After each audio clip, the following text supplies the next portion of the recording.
সাবিত্রী আর বসুন্ধরা দুজনেই ছোটবেলার বন্ধু।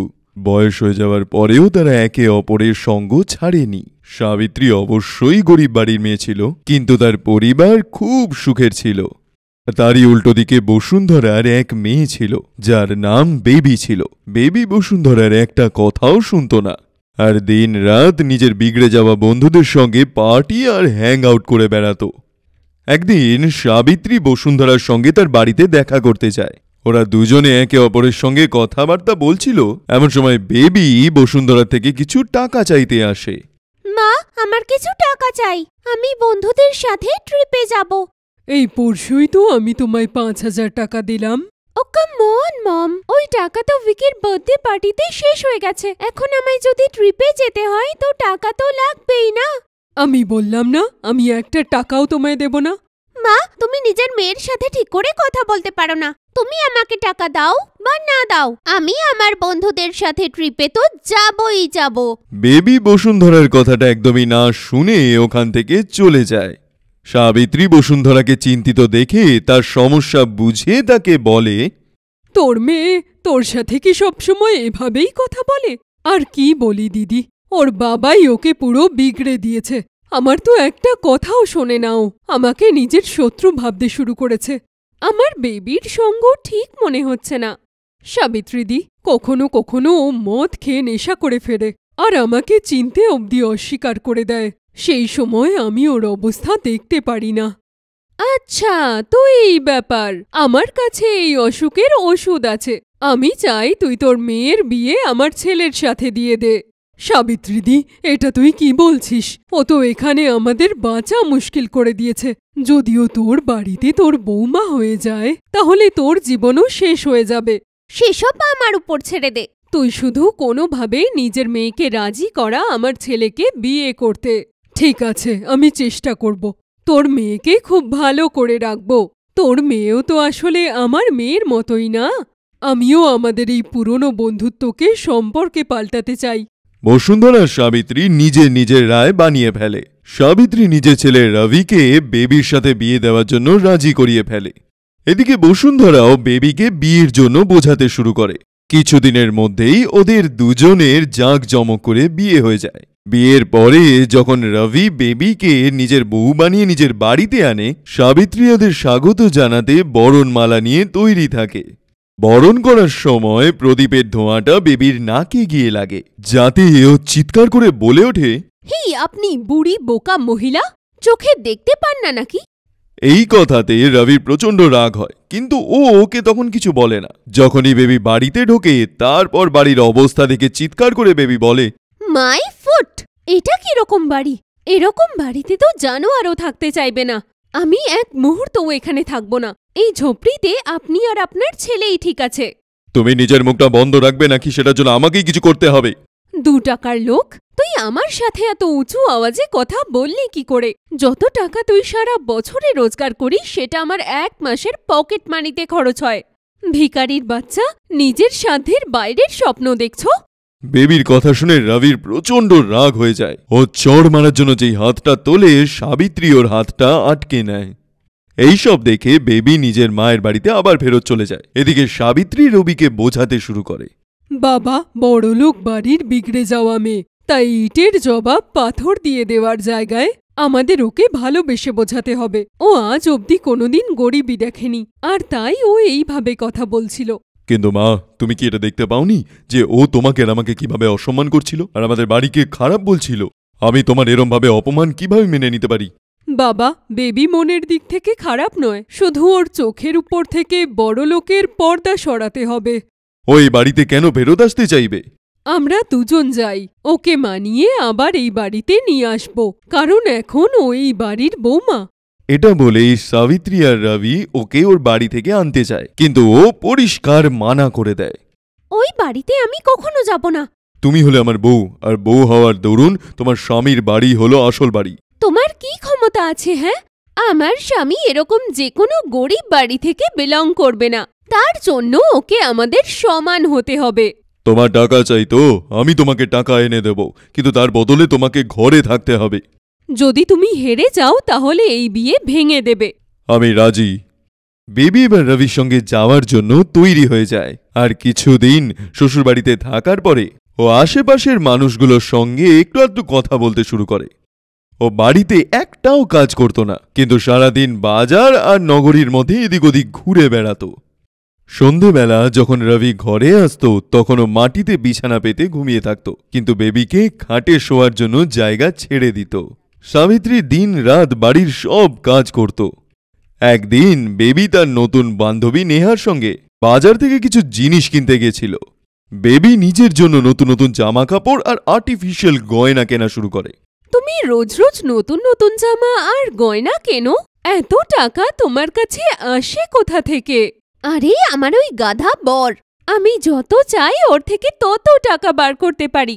আচ্ছা, আর সারাদিন তুমি বাড়ির বাইরে থাকো, তোমার শাশুড়ি মা তোমায় কিচ্ছু বলে না? আরে ওই বুড়ি বাড়ির কাজ থেকে ছুটি পেলে তো বলবে না? ও তো সারাদিন দারুণ দারুণ খাবার বানিয়ে খাওয়ায়।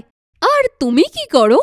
আমি কিচ্ছু করি না, আমায় কেউ কিছু বলে না। আরে আমি বাপের বাড়িতে আমার মায়ের কথা শুনতাম না, তাহলে শ্বশুর বাড়িতে এই বুড়ির কথা কেন শুনবো? আচ্ছা, তো তুমি কিচ্ছু করো না, শুধু ঘোরাফেরা আর খাওয়াই তোমার কাজ? তুমি আসলে কি বলতে চাইছো? না না, সেরকম কিছু না। তুমি নিজের বরের টাকা ওড়াও আর নিজের শাশুড়িকে বাজে বাজে কথা বলো, যেখানে ওরা তোমার কত খেয়াল রাখে। তোমার এটা মনে হয় না যে তুমি ওদের সাথে খুব খারাপ করছো? না, আমি কারোর সাথে খারাপ কেন করব? আমার বাড়ির লোকেরা জোর করে আমার বিয়ে গরিব বাড়িতে দিয়ে দেয়, যাতে আমি সেখান থেকে কিছু শিখি। কিন্তু আমার এই গরিব লোকেদের চেনার কোনো ইচ্ছে নেই, আর আমি ওদের মতো নিজের সারা জীবন পোকামাকড়ের মতো বাঁচতে পারবো না।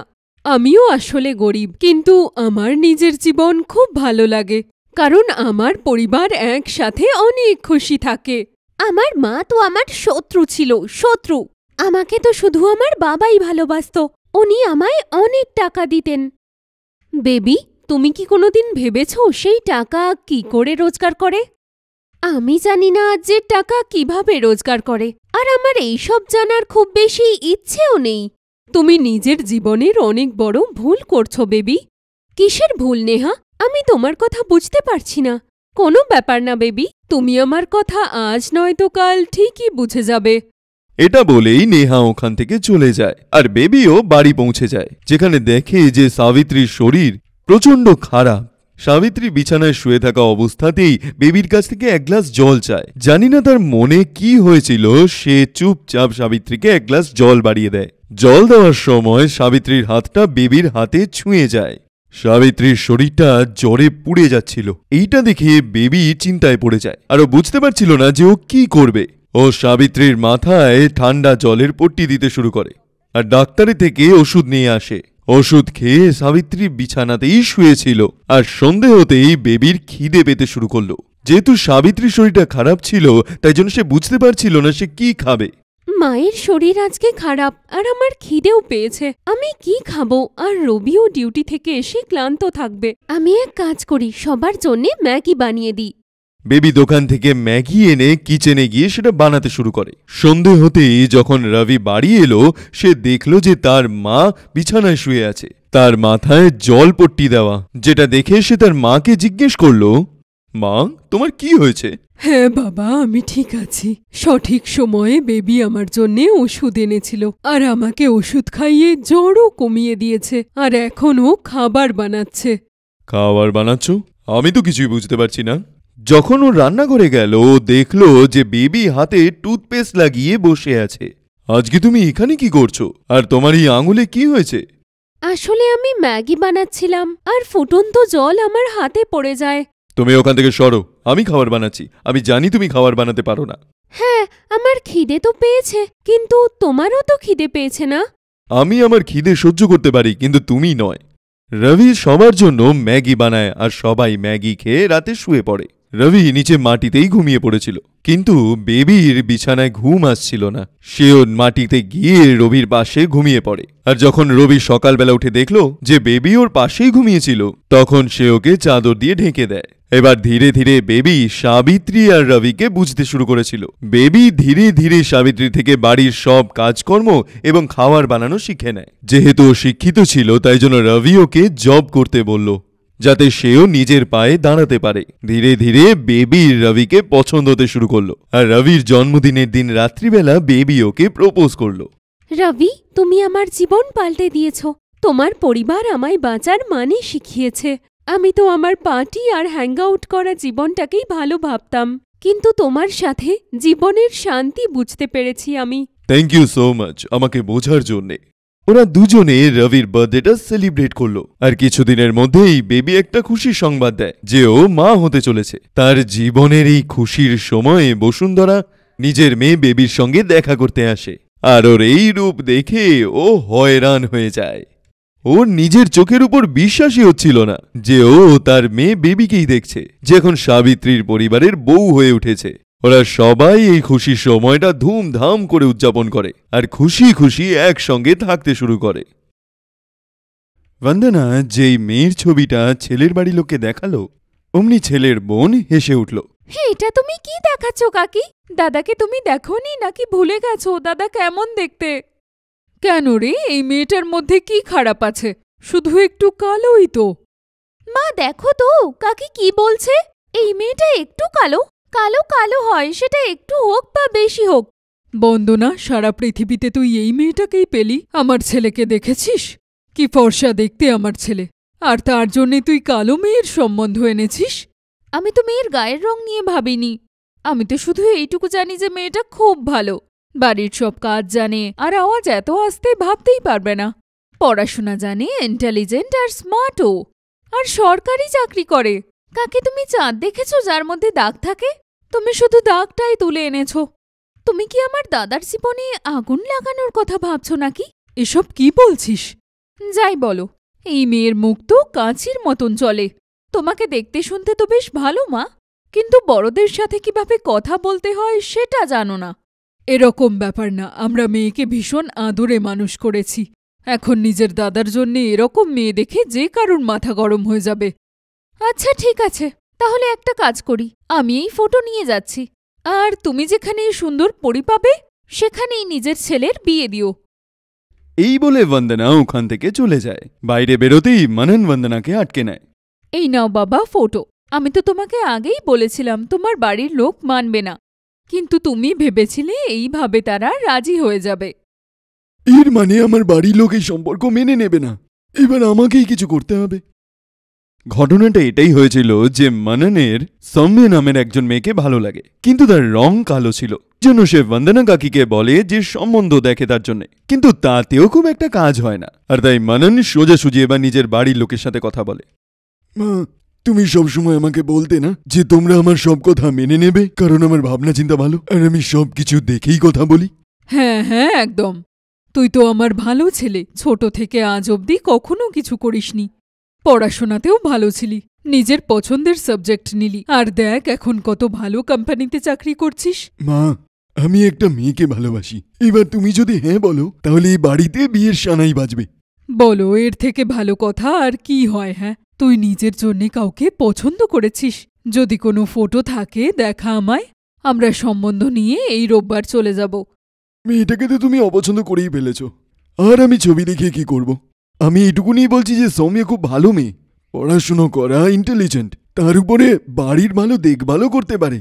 মনন, আমার এটা কেন মনে হচ্ছে যে তুই বন্দনার মতো কথা বলছিস? মেনে নিলাম যে আমার মা খুব ভালো বোঝে। মা, আমি ওই মেয়েটার কথাই বলছি, আমরা দুজন একে অপরকে ভালোবাসি। মানন দাদা, আমি বন্দনা কাকির সাথে ঝগড়া করলাম যে আমার দাদা এত ফর্সা আর ও কোথায় চাঁদের দাগ, আর তুমি এরকম কথা বলছো? না না দাদা, এরকম বৌদি একদম চলবে না। আমার বন্ধুরা কি বলবে? আমি বিয়েটা তোর বন্ধুদের খুশি করার জন্য করছি না।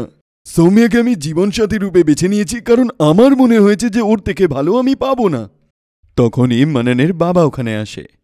কে কার থেকে ভালো নয়, কি কথা হচ্ছে আমাকেও একটু বলো। বাবা বাবা, দাদা একটা মেয়ে পছন্দ করেছে যাকে একদম কালো দেখতে। আমি কি শুনছি মানন? মানসি কি ঠিক কথা বলছে? হ্যাঁ বাবা, মানসি একদম ঠিক কথা বলছে, কিন্তু ও খুব ভালো মেয়ে বাবা। এতটা বড় হয়ে গেছিস যে তুই নিজের সম্বন্ধ নিজেই দেখছিস, মানে কালো মেয়েকে। বাড়িতে যেই সৌমিয়ার ব্যাপারে কথা বলছিল সে তার নাম না নিয়ে শুধু কালো কয়লা বলে ডাকছিল। ওদিকে মানসীও পরিষ্কার বলে দিয়েছে ও কালো মেয়েকে নিজের বৌদি করবে না। এই কথাটা শুনে মাননের প্রচণ্ড খারাপ লাগে আর সে ঘরের দিকে চলে যায়। এবার এই ছেলে সারা মাস সেটাই করতে থাকবে, যতদিন না আমরা ওর কথা মেনে নিচ্ছি। ছোট থেকেই ও এরকম ভীষণ জেদি। চলো একটা কাজ করি, মেয়েটাকে দেখেই আসি। টর্চ জ্বালিয়ে যে ও হয়তো দেখতেই পাবে না কিছু। মানসি খুব ছোট থেকে ছোট কথাতেও সৌম্যার রূপ নিয়ে কথা বলতে থাকে, কিন্তু তাও মাননের বাড়ির লোক একদিন সৌম্যাকে দেখতে যায়। আর যখন সৌম্যকে তার বাবা দেখে, আর তুমি সৌম্যাকে পছন্দ করেছো? হ্যাঁ, তুমি কি এই মেয়েটাকে চেনো নাকি? হ্যাঁ, অবশ্যই, এ তো আমাদের স্কুলের ভালো টিচার। তুমি জানো স্কুলের প্রত্যেকটা বাচ্চা সৌম্যার খুব তারিফ করে। ক্ষমা করে দিও ভগবান, আমি এমনি বলেছি। দেখো, আমার তরফ থেকে তো এই সম্বন্ধে হ্যাঁ। এটা তুমি কি বলছো বাবা? তুমি এই কালো মেয়েটাকে দেখেই হ্যাঁ বলে দিলে? হ্যাঁ বাবু, আমি রাজি, কারণ আমি জানি এ খুব ভালো মেয়ে। যে বাড়িতেই যাবে সেই বাড়ি আনন্দে ভরে উঠবে। উজ্জ্বল হবে? ভাগ্য উজ্জ্বল হবে নাকি অন্ধকার হবে? না বাবা, একদম না। এই কালো মেয়ে আমার বৌদি হতে পারে না। তারপর ওনারা নিজেদের মধ্যেই কথাবার্তা বলা শুরু করে। আর সৌম্যের বাড়ির লোকেরও মাননের বাড়ির লোককে প্রচণ্ড পছন্দ হয়, আর ওরা সম্বন্ধ পাকা করে ফেলে। আর খুব তাড়াতাড়ি সৌম্যা মানসির বৌদি হয়ে বাড়িতে আসে। মানসির সব বন্ধুরা যখন সৌম্যাকে দেখে ওরা হাসতে শুরু করে দেয়। দেখো, কখনো কখনো মানুষের বুদ্ধি নষ্ট হয়ে যায়। দাদা কাকে পছন্দ করেছে? সৌম্যা এটা বলেই মানসির দিকে তাকায়। এইভাবে কি দেখছো বৌদি? সত্যিই তো বললাম আমি। সবার চিন্তা ভাবনা আলাদা হয় মানসী। তুমি যাকে যেভাবে দেখতে চাও তুমি তাকে সেভাবেই দেখতে পাবে।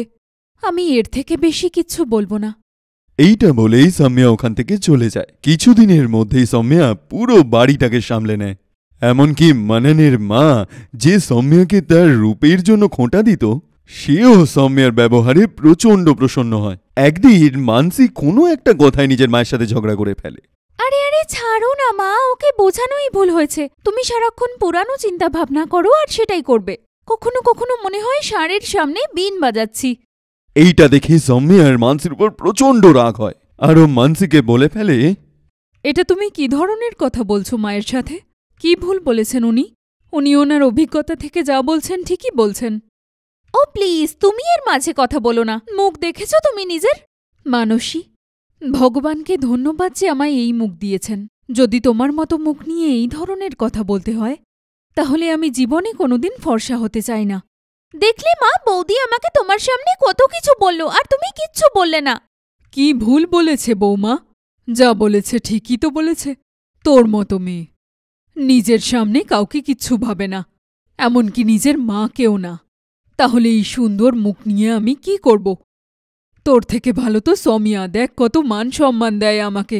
নিজের মায়ের কথা শুনে মানসি ওখান থেকে চলে যায়। মাম্মিজি, ও আপনার সাথে খারাপ ব্যবহার করছিল তাই আমার রাগ হয়ে যায়, আর কিছুই না।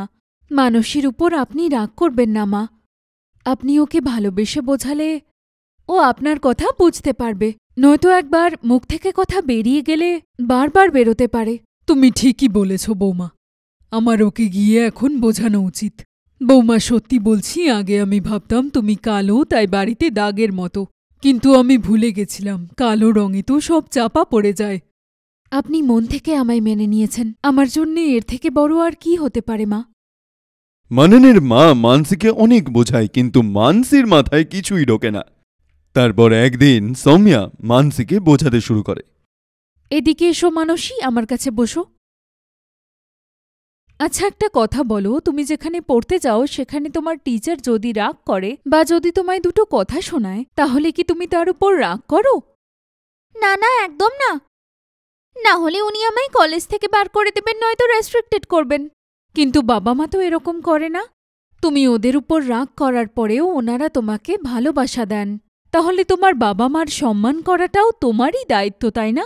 কাল তোমার বিয়ে হয়ে যাবে, ভাবো তারপর কি হবে। সৌম্যার কথা শুনে মানসি নিজের উপর প্রচণ্ড খারাপ লাগে, আর ওর সব সেই ঘটনাগুলো মনে পড়ে যখন সে সৌম্যার রং নিয়ে খোঁটা দিত। আমাকে ক্ষমা করে দাও, তুমি একদম ঠিক বলছো। দাদা তোমাকে এই জন্যেই এত পছন্দ করে। তুমি সবার কথা ভাবো আর ভালো ভাবো। আমি কথা দিচ্ছি, আজকের পরে যদি কখনো মায়ের সাথে ঝগড়া হয়ে যায় তাহলে আমি গলা তুলে কথা বলবো না, প্রমিস। আর রাগ করব না। এই তো ভালো মেয়ে, তুমি সত্যিই ভালো মেয়ে। এটা আমি বুঝে গেছি যে একজন ভালো মেয়ের সাথে থাকলে আমিও ভালো হয়ে যাব। সৌম্যা মানসিকে গলায় জড়িয়ে ধরে আর তারপর থেকে ঘরে আবার শান্তি ফিরে আসে। মানসির যদি কোনো কথায় খারাপ লাগতো তাহলে সে খুব শান্তভাবে বাড়ির লোককে বোঝাতো, আর ওর মাও তার কথাটা বুঝে তারপরেই তার ব্যাপারে কিছু বলতো। এইভাবেই সৌম্যার আসার পরে ভরসা মানসির স্বভাব বদলে যায়, আর মানসির মা বাবারও এই জিনিসটা প্রচণ্ড ভালো লাগে যে ও এক ভালো মেয়ে হয়ে গেছে।